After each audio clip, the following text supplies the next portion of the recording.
Signaler une situation d'intimidation, à qui s'adresser, les pièges à éviter, tout ça pour régler la situation le plus rapidement possible. Vous vous demandez si votre enfant est victime d'intimidation? Ou encore, on vous a signalé qu'il en aurait intimidé un autre?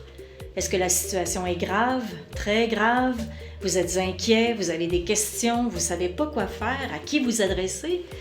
Ces capsules de la Fédération des comités de parents du Québec vous aiguilleront vers les ressources appropriées. Lorsqu'on constate que des comportements d'intimidation se sont produits, on doit agir sans attendre.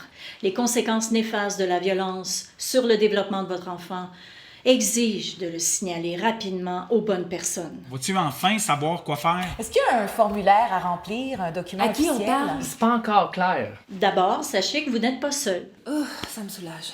Chaque école a l'obligation d'adopter un plan de lutte contre l'intimidation.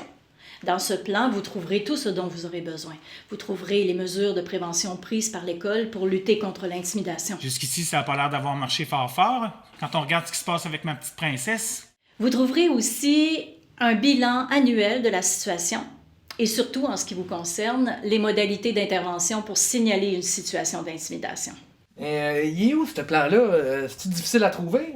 Habituellement, il est sur le site de l'école. Ah, le télécharger sur Internet? Non. C'est compliqué, là. C'est compliqué. Bon, vous pouvez toujours téléphoner au secrétariat de l'école pour en avoir une copie papier. OK, oui. Est-ce que vous pensez qu'il pourrait me le faxer? Pauvre vous.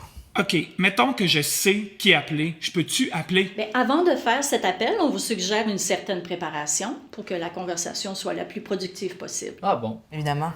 L'idée est de prendre une certaine distance. La situation suscite beaucoup d'émotions de votre part. Prenez donc soin de vous calmer. Facile à dire. Facile à dire. Une attitude positive, orientée vers la recherche de solutions, va accélérer la résolution.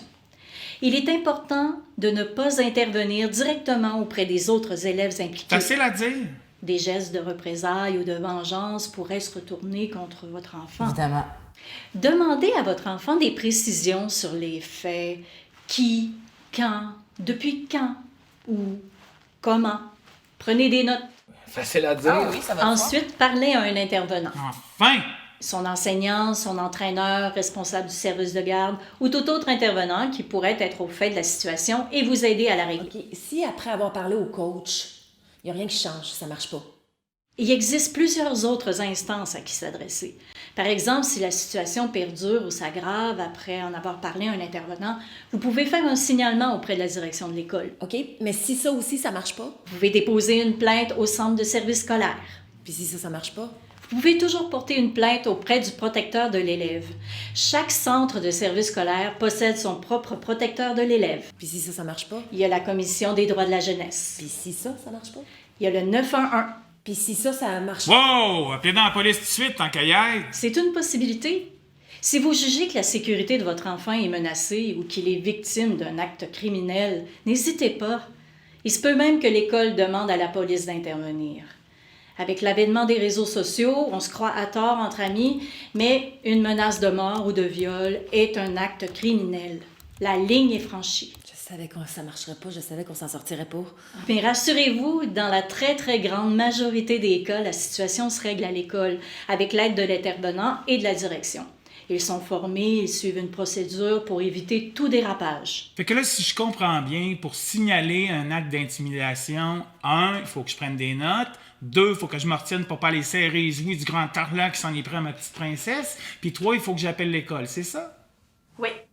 3 capsules pour me dire ça, pendant que ma petite princesse broye sa vie dans sa chambre? Vous avez raison. Lorsqu'on repère puis signale une situation d'intimidation, l'important c'est d'accompagner son enfant vers une résolution qui le fera grandir. Ce sera le thème de la prochaine capsule, une capsule très importante. Si vous avez apprécié cette vidéo, n'hésitez pas à nous le faire savoir en la marquant d'un j'aime. Et abonnez-vous à notre chaîne où plusieurs autres vidéos sur l'intimidation sont disponibles. Si vous voulez approfondir le sujet, vous pouvez consulter notre guide pour faire face à l'intimidation en suivant le lien ici-bas.